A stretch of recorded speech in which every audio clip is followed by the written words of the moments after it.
Boa noite, meu nome é Isabelle. Eu e a minha equipe vamos falar sobre o exercício do poder de polícia por particulares. Inicialmente, para tratar do tema em questão, é interessante falar que, com o decorrer dos anos, o Estado tem mostrado ter dificuldades em operar serviços de sua responsabilidade, passando a não ter controle sobre certas situações e não dispondo de recursos suficientes e nem interesse em investir em áreas que exigem uma maior atenção. Com isso, houve a necessidade do Estado procurar parceiros do setor privado no desenvolvimento de suas atividades, infraestrutura e serviços públicos, como alternativa para mudar essa realidade. Com isso, o Brasil começou o processo de iniciativa privada na década de 90, com as terceirizações, as privatizações, as desestatizações de serviços públicos. Nesse contexto, por meio de contratos de concessão ou terceirizações e contratos de parcerias público-privadas, as PPPs, tem-se o particular exercendo uma atividade que antes era tarefa do poder público e o Estado, o poder público, atuando como fiscalizador do parceiro privado. Em outras palavras, o Estado, agindo como fiscalizador, está exercendo o poder de polícia estatal, o qual tem o poder-dever de, além de fiscalizar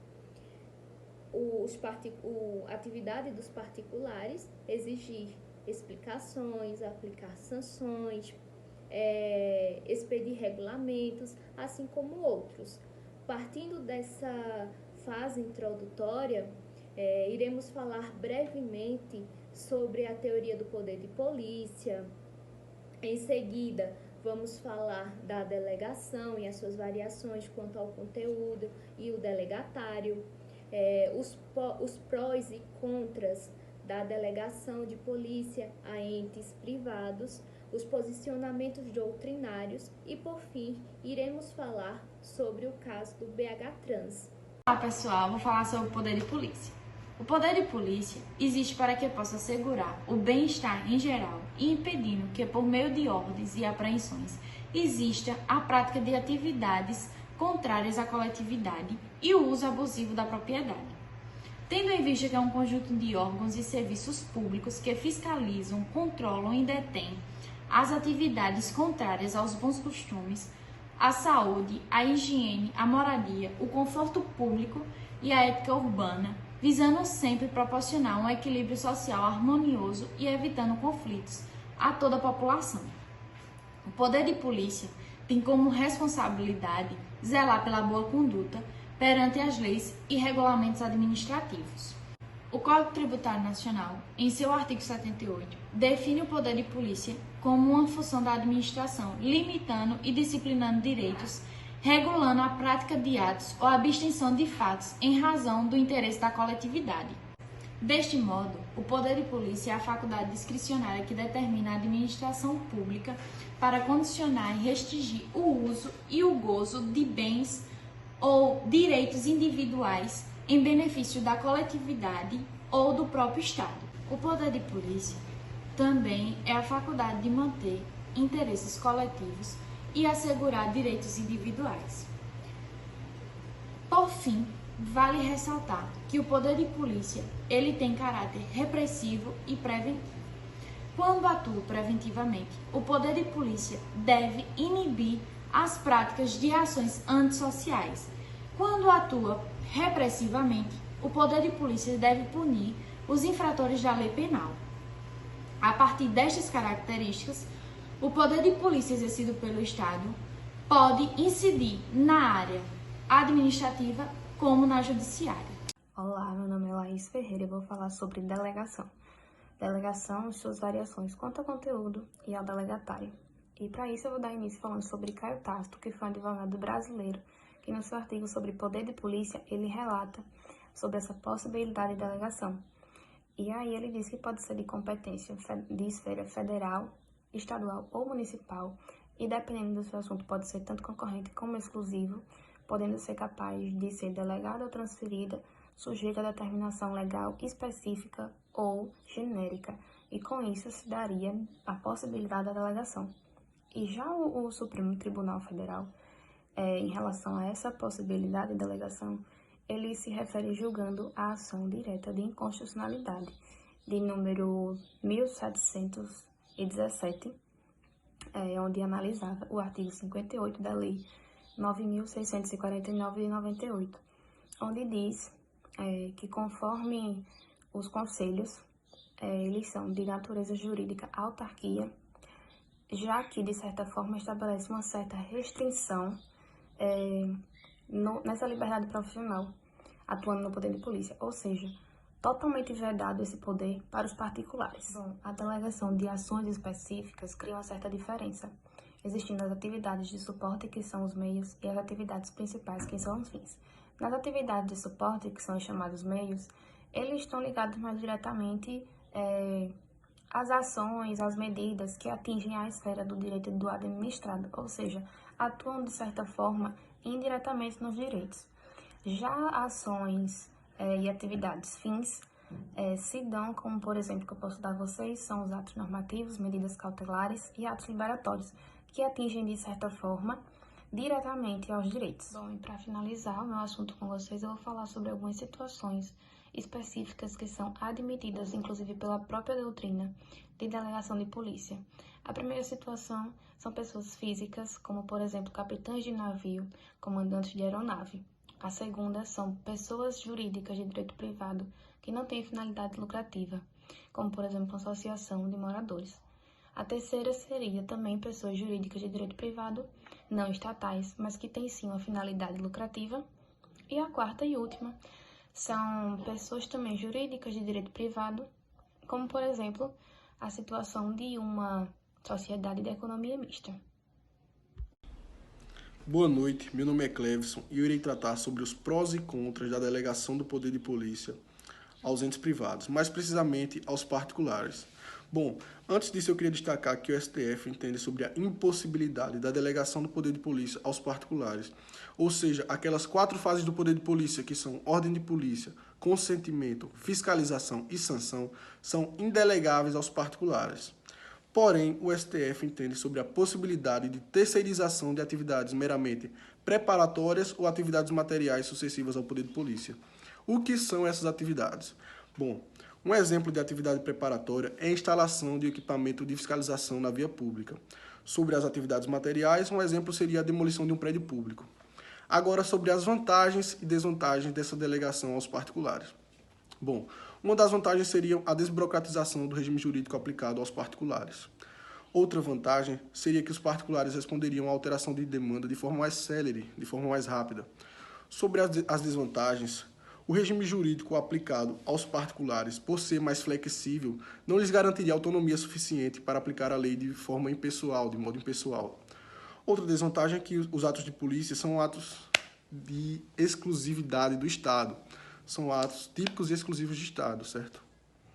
Quanto aos posicionamentos doutrinários, a doutrina ela segue o caminho da diferenciação de hipóteses.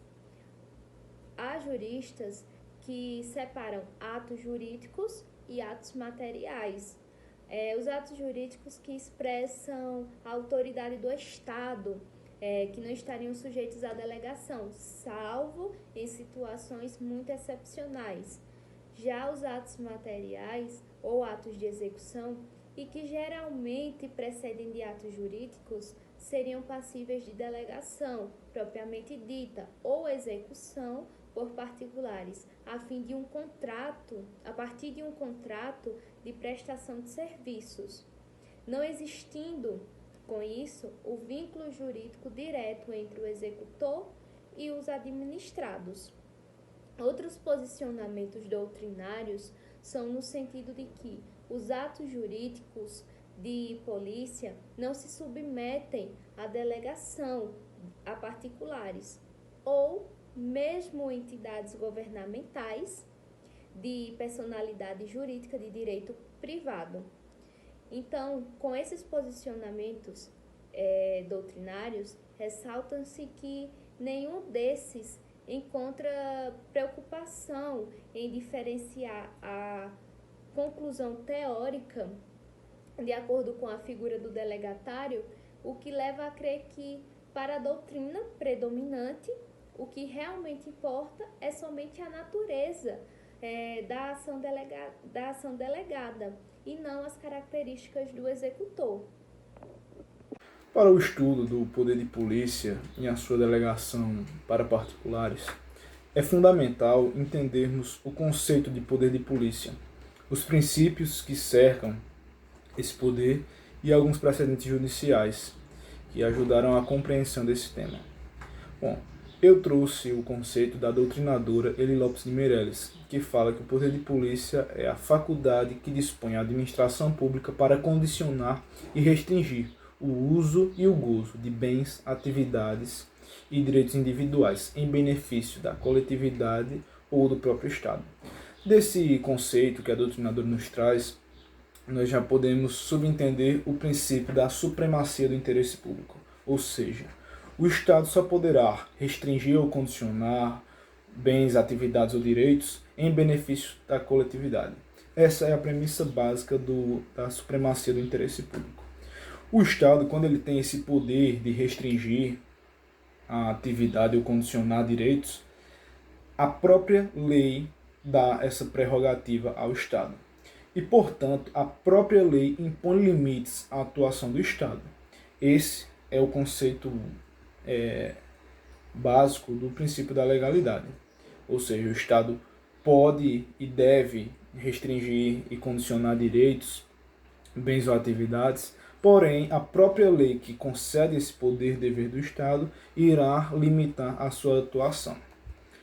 Bom, posteriormente, para compreendermos o poder de polícia, é importante também saber os atos os quais manifestam o poder de polícia.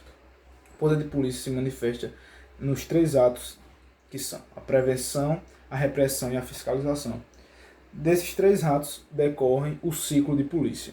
O ciclo de polícia é dividido, a doutrina divide ele em 4 partes, que é a legislação, que é uma norma que a administração pública irá fazer, o consentimento, que a administração pública permitirá ao indivíduo o exercício de alguma atividade ou de algum direito, a fiscalização, a administração irá fiscalizar aquelas condições e requisitos impostos por ela mesma ao particular, e, por último, a sanção, que é no caso do indivíduo ou do particular que não atende aos requisitos estabelecidos pela norma, ele irá ser punido.